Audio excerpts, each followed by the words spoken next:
కళ్ళిరుసుకుందే కోడెలాగల్లే యాప పుల్లల షేదు నమిలిందే రామ రామ రామ రామ తలకు పోసుకుందే నా నేల తల్లే అలికి పూసుకుందే ముగ్గు సుక్కల్లే సత్తి ముటల్లే సగబెట్టుకుందే బాయి గిర్కన పల్లె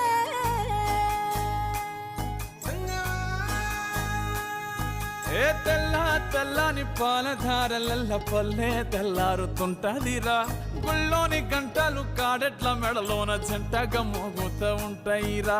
నాగలి భుజాన పెట్టుకుంటే దోస్తులు చెయ్యేసినట్టేరా కొట్టు గోదా పక్కన ఉంటే కొండంత బలగం ఉన్నట్టురా చల్లగాలి మోసుకొచ్చెరా సేను శిలకల ముచ్చట్లు దారి పొడుగు సెట్ల కొమ్మలా రాలుతున్న పూల సప్పట్లు గట్టి మోపులు కాల్వ కట్టులు చెమట